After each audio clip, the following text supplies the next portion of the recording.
ध्यान किया करो। अब देखो मैं आपको ध्यान की विधि समझाता हूँ, किस तरह से गोपियां भगवान का ध्यान किया करती थी। वो ध्यान की क्या विधि है,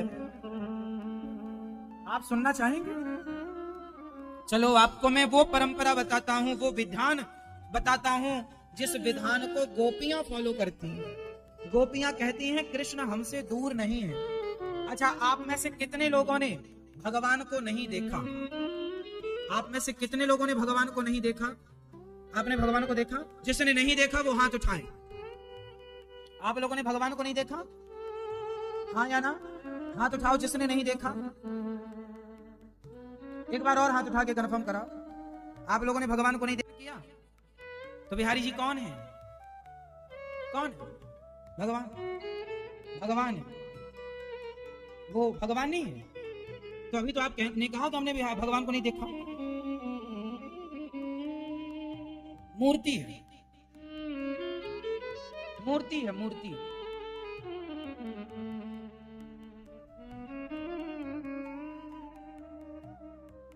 देखो समस्या ये है कि हम मूर्ति को, यदि वो मूर्ति है तो फिर सवाल ये कि फिर आप मंदिर गए ही क्यों थे? भगवान समझ के, पर भगवान को समझे कहां? समझ के गए थे भगवान के पास, देखा भी, पर देख कर भी क्या लगा? अरे तो मूर्ति है। प्रहलाद जी ने कहा कि इस खंबे पर भगवान है, तो प्रहलाद जी के कहने पर खंबे से भगवान प्रकट हुए कि नहीं?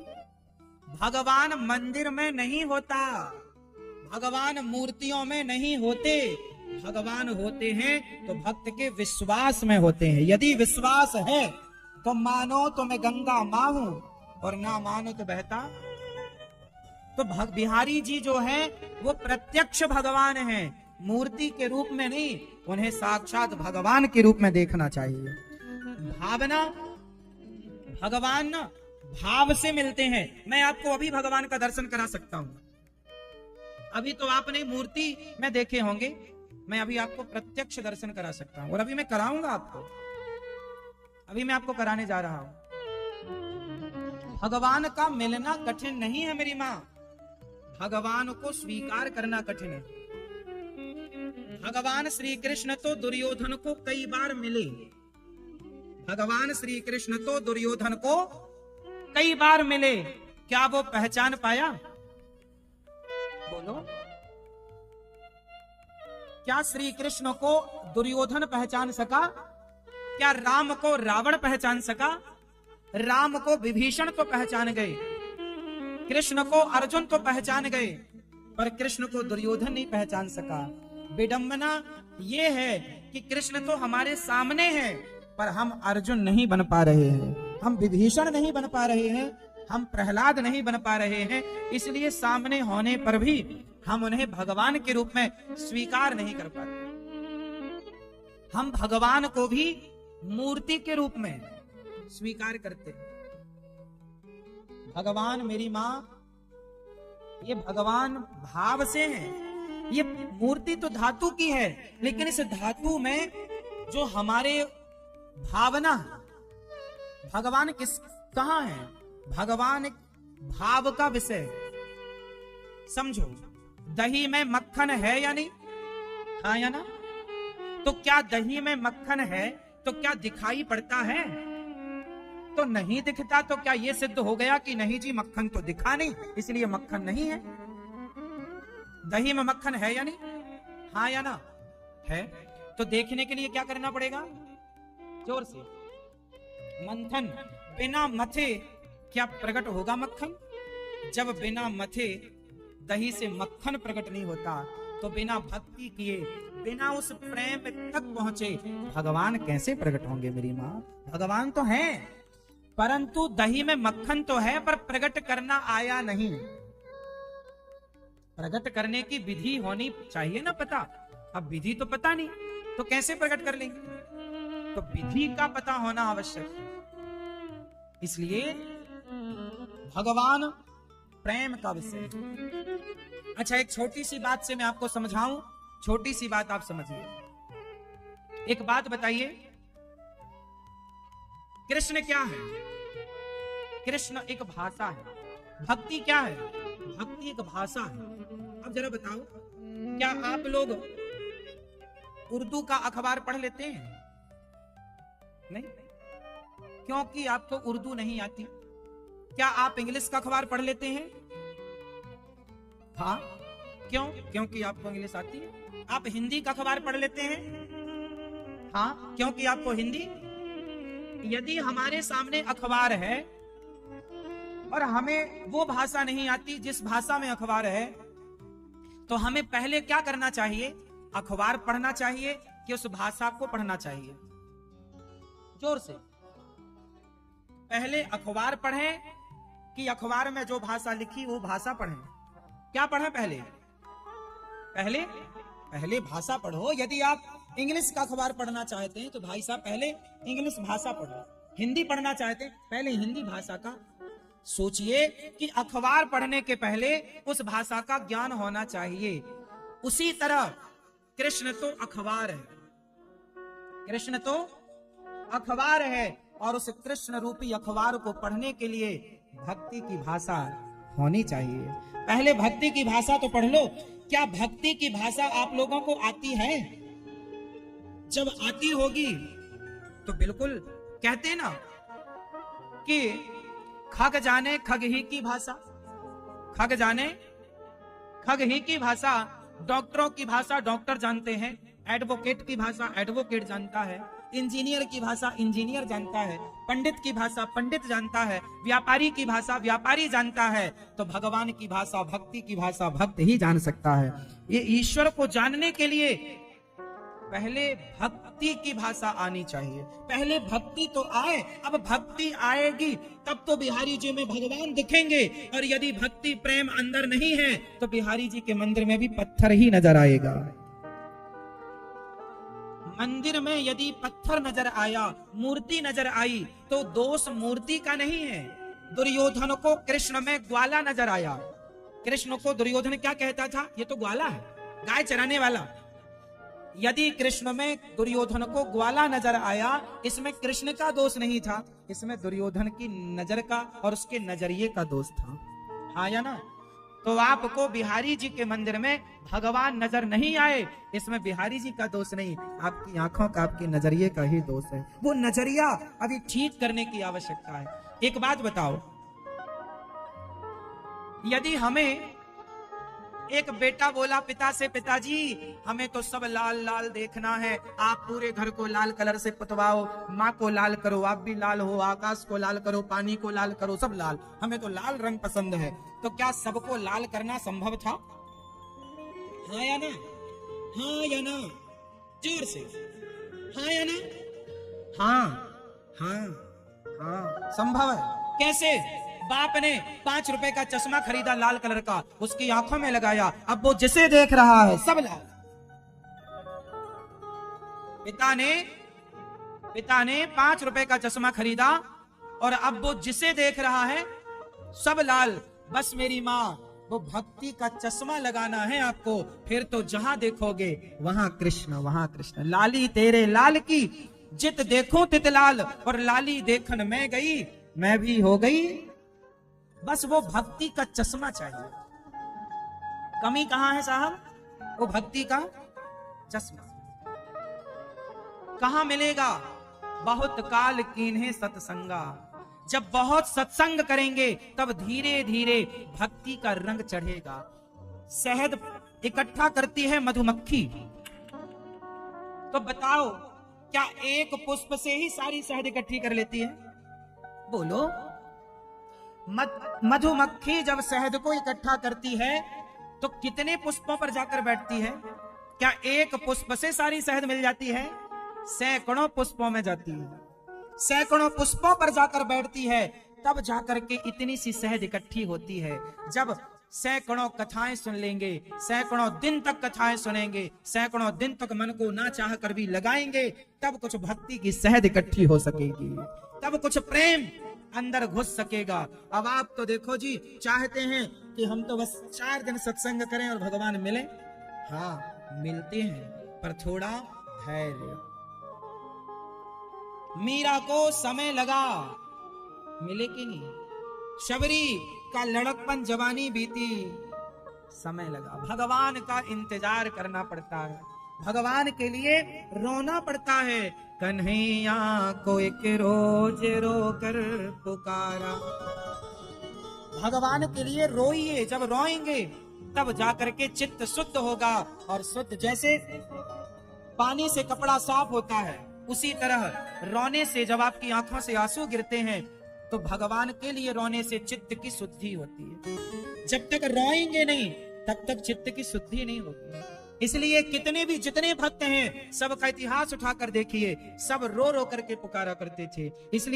इसलिए कन्हैया को एक रोज रो कर पुकारा, कृपा पात्र किस दिन बनूंगा तुम्हारा। भगवान से इतना प्रेम कीजिए, इतना प्रेम कीजिए कि उस प्रेम में आंखों में आंसू आए। याद रखिए, जहां प्रेम होता है वहां आंसू जरूर होते हैं। आपका बेटे से प्रेम है, सालों बाद बेटा आया तो आप गले से लगाकर माँ की आंखों में आंसू अपने आप आएंगे। बेटी विदा होती है, माँ बाप की आंखों में आंसू जरूर आते हैं। जहाँ प्रेम है उसके लिए रोया जरूर, कोई मर जाए उसके लिए रोया जाता है, क्योंकि प्रेम था। यदि संसार से इतना प्रेम था तो भगवान के लिए आंसू क्यों नहीं है आपके पास? क्योंकि आप संसार से जितने अटैच हैं उतने भगवान से अभी हुए, वो प्रेम अभी ज्यादा नहीं है। इसलिए हाँ भगवान है, बस ये भगवान ठीक अभी इतना है। जब प्रेम जागेगा तो लगेंगे कि ये बिहारी जी हमारे हैं। अभी तो लग रहा है कि मूर्ति है। जब प्रेम जागेगा तो क्या लगेगा कि ये हमारे। फिर आंखों में आंसू चाह कर भी आप रोक ना पाएंगे, अभी प्रेम जागा नहीं है ना मेरी माँ। वो प्रेम गली अति सांकरी, जा में दो ना समाये। ये प्रेम जो होता है ना साहब, मैं किसी लड़के को बिठाऊं आपके बगल में और कहूं कि इससे प्यार करो, तो ना जबरदस्ती नहीं होता। प्रेम तो होता है, जबरदस्ती नहीं होता। प्रेम तो स्वाभाविक होता है। उसी तरह भगवान से प्रेम अभी हुआ नहीं है। अभी तो अगरबत्ती जला के औपचारिकता चल रही है, डर के मारे कि डर के कारण जलाओ वरना कुछ हो ना जाए।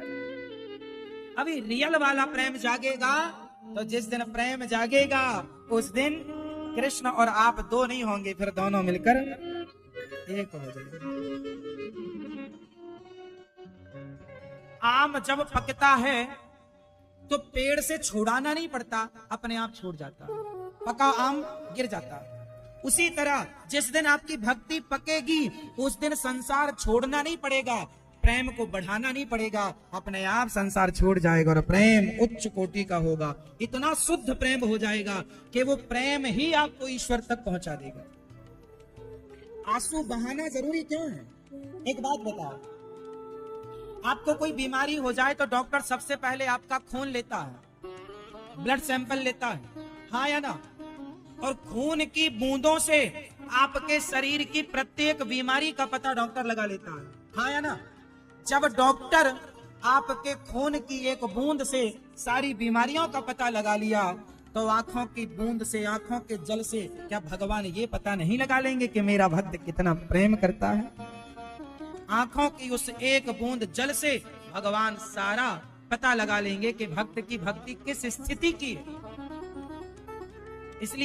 इसलिए भगवान के प्रेम में गोपियां रोती हैं, भरत जी रोते हैं, क्योंकि भगवान का भक्त केवल रोता है।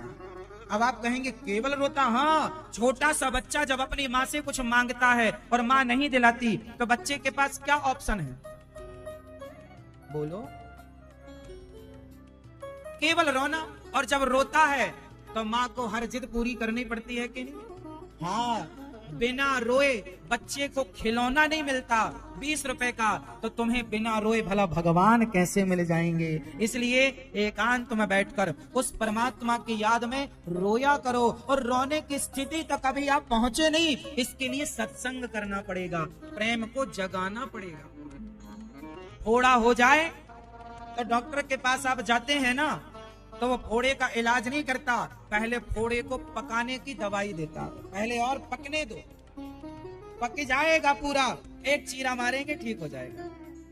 इसलिए प्रेम को अभी कच्चा है, पकाओ, और पका हुआ फोड़ा मावाद से भरा होता है, पका हुआ प्रेम आंसुओं से भरा होता है।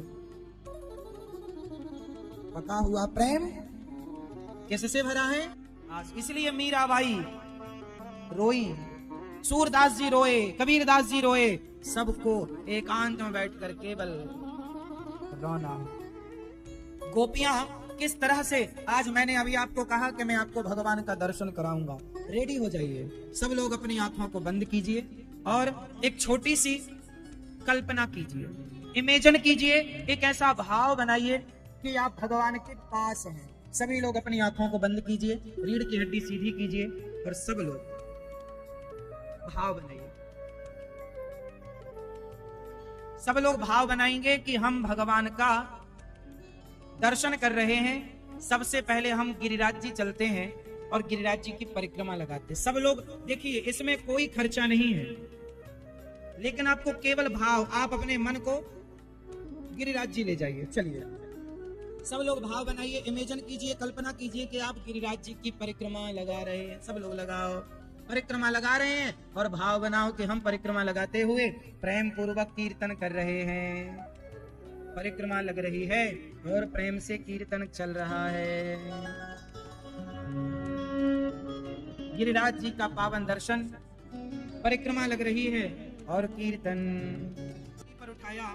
तो जब भगवान ने गिरिराज जी को उठाए तो सारे ग्वाल बाल उस गिरिराज जी की छाया के नीचे आ गए, सब गिरिराज जी की तलहटी पर आए। आप लोग भी ऐसा भाव बनाओ कि भगवान के उस समय ग्वाल वालों के रूप में हम भी वहां पर मौजूद हैं और भगवान ने गिरिराज जी उठा रखा है और हम सब उनकी छत्र छाया में खड़े, और हम भगवान को टुकुर टुकुर उनकी सुंदर सी आंखों का, घुंघराले से बालों का, उनकी उंगली में रखे हुए गिरिराज जी का दर्शन करते हुए। अब आप भाव बनाइए कि भगवान ने अब गिरिराज जी को स्थापित कर दिया और प्रेम पूर्वक आप भगवान जी को भाव से भोग लगा रहे हैं। लड्डू का भोग लगा रहे हैं, भगवान जी लड्डू ग्रहण कर रहे हैं।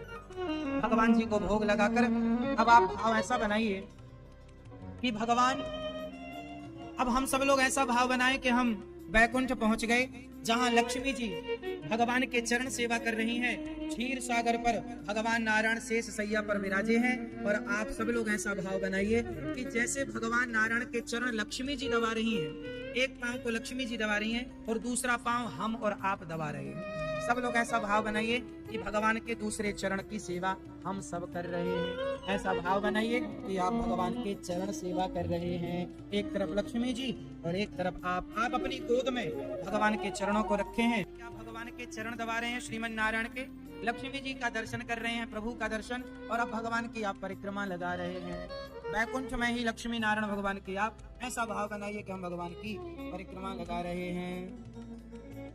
अब आप लोग भाव बनाइए कि आप लोग अयोध्या पहुंच गए और अयोध्या में राम जी राजा बने हैं और सिया जी रानी, सुंदर से राम जी और सुंदर सी माता सिया सिंहासन पर बैठी हैं और आप प्रभु के चरणों में एक थाली लेकर पहुंचे। हे नाथ, जैसे केवट ने आपके पांव धोकर अपने जीवन को कृतार्थ किया, आप सब ऐसा भाव बनाइए कि आप भगवान के चरण धुल रहे हैं। आप प्रभु के चरण धुल रहे हैं, भगवान राम के उसी तरह जिस तरह केवट धुल रहे हैं। सब लोग ऐसा भाव बनाइए कि आप भगवान राम के, माता सीता के चरण धुल रहे हैं। आप भाव बनाइए कि भगवान के आप चरण धुलते हुए उनके चरणों को आप अपने दुपट्टे से, एक सुंदर से वस्त्र से पोंछ रहे हैं। फिर आप भाव बनाइए कि आप भगवान को बड़े प्रेम से भोग लगा रहे हैं।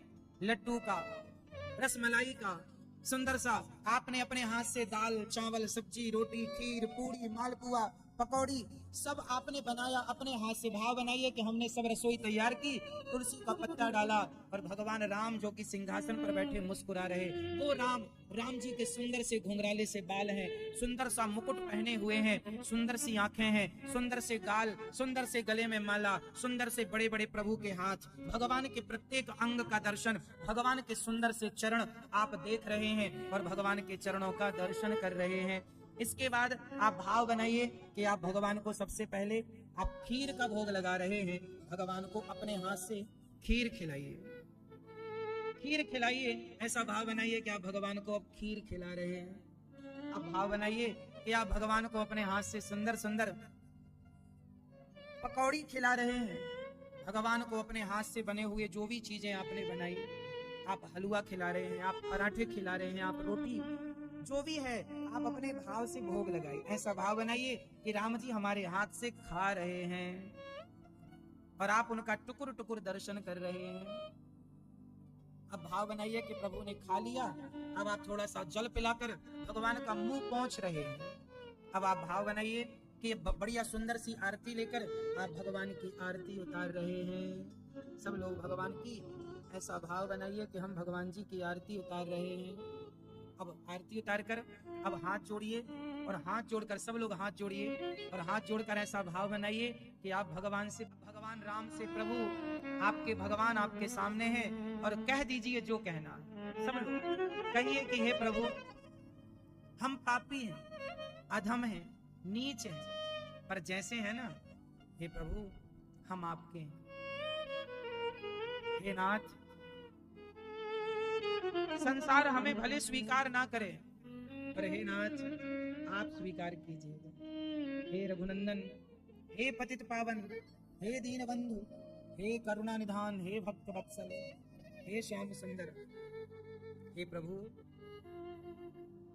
जैसे आपने केवट पर कृपा की, सबरी पर कृपा की, जटायु पर कृपा की, हम भी आपके हैं नाथ, हमें भी स्वीकार कर लीजिए, हम पर भी कृपा कीजिए। माना कि हम पापी अधम नीच हैं, पर जैसे हैं रघुनंदन आपके हैं।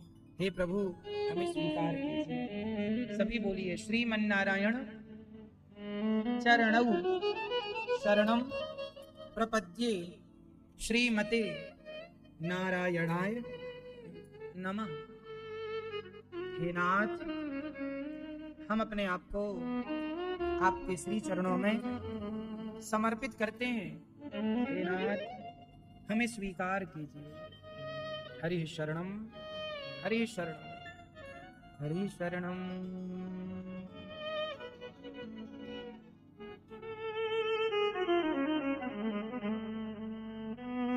आप लोग जो भाव आपके मन में आए वो बना लो। जो मन में आए ऐसा भाव बनाओ कि भगवान बिल्कुल सामने बैठे हैं और आप डायरेक्ट भगवान से कह रहे हैं। सब कुछ आप कह रहे हैं वो सुन रहे हैं। जो जो कहना है सब कह दीजिए, कपट ना रखिएगा। आप यदि पापी हैं, कामी हैं, क्रोधी हैं तो कहो, हे प्रभु हम ऐसे हैं, पर जैसे हैं आपके। छोटे से बच्चे को जब कोई सताता है ना, कोई दूसरा बच्चा परेशान करता है, तो छोटा सा बच्चा किससे कहता है?